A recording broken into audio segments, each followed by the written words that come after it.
Hello everyone, welcome back to my FPL channel. My bench boost is active and this video discusses my current game week 1 plans and my plans for the season ahead. So without further ado, let's jump into it.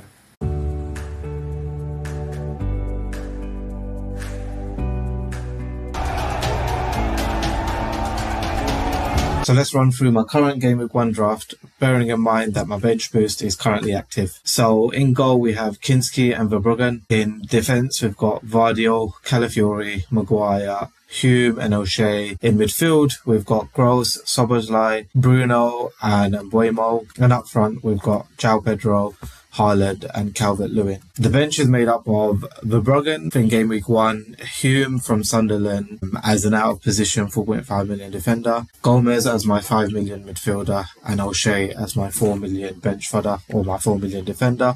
That O'Shea could also be Diop from Ipswich, just because they are the only 4 million defenders with a half-decent Game Week 1 fixture, and also because they have potential defcons. Kinski and Verbruggen, the only other keeper that I was thinking of was Le Mans. The only issue with Le Mans is I have 3 Man United already with Maguire, Bruno and Mbeumo, so fitting in Le Mans means that Mbeumo or Maguire would need to go. In defence, Calafiori could also become Ben White or could also be Mosquera. In midfield, the 5.5 to the 6.5 million options, we've got Gross, we've got Lafy, we've got Sangare. Lafy also has a very good fixture, however he's 0.5 more, so I can't afford him. However, Gross is a decent Game Week 1 fixture and he has a decent fixtures further down the line until Game Week 6. In terms of strikers, Calvert-Lewin is there, however I am very tempted by Igor Jesus. Igor Jesus has been great in pre-season. Also, Semenyo has been great in pre-season and Mbeumo has been great in pre-season. Wirtz I prefer over Szoboszlai,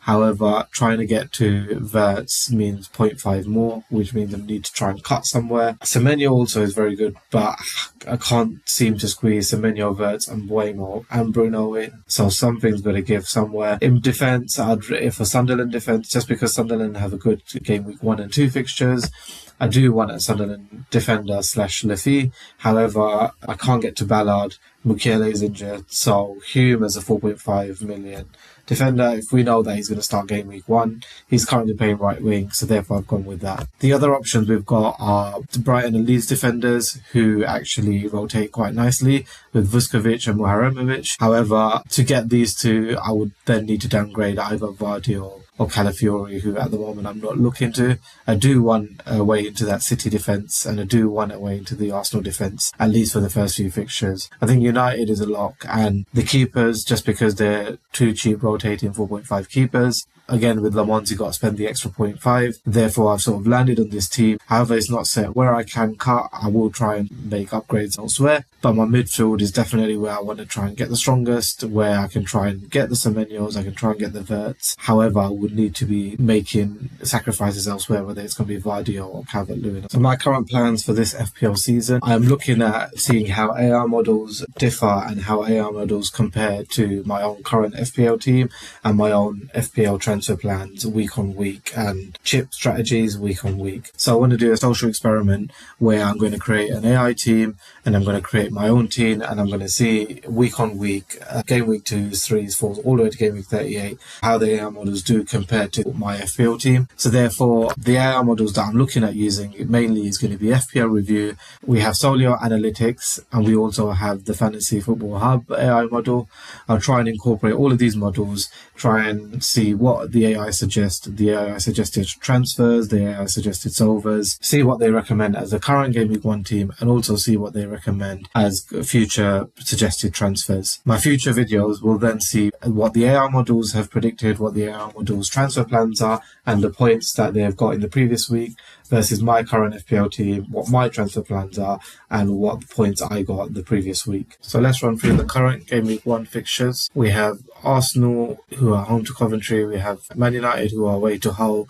We also have Sunderland away to Ipswich, who have then the best 3 fixtures in terms of playing the newly promoted teams. And we also have Forest at home to Leeds, Brighton at home to Villa, who then have decent few upcoming fixtures in game weeks 2, 3, 4 and 5. So therefore that's where my current draft has focused on, with bench boost game week 1 in mind. I'm looking at an Ipswich defender rather than a Coventry defender, because Coventry go away to Arsenal, whereas Ipswich go home to Sunderland, and then they will just stay on the bench for the rest of the time. In terms of United, defence-wise, you're looking at Shaw versus Maguire versus Le Mans. Shaw is 0.5 cheaper, which is what people might prefer. However, Maguire is better for defcons, and Le Mans will probably make a few save points as well. In terms of Arsenal in defence, you're looking at Calafiori versus Mosquera versus White. Again, Calafiori might not be the most nailed for minutes. However, where I see White as being quite nailed for at least the first 2 or 3 fixtures. With Calafiori, he has the most attacking upside, so that's the reason why I've gone for him. So bench boost game week 1 versus bench boost game week 2.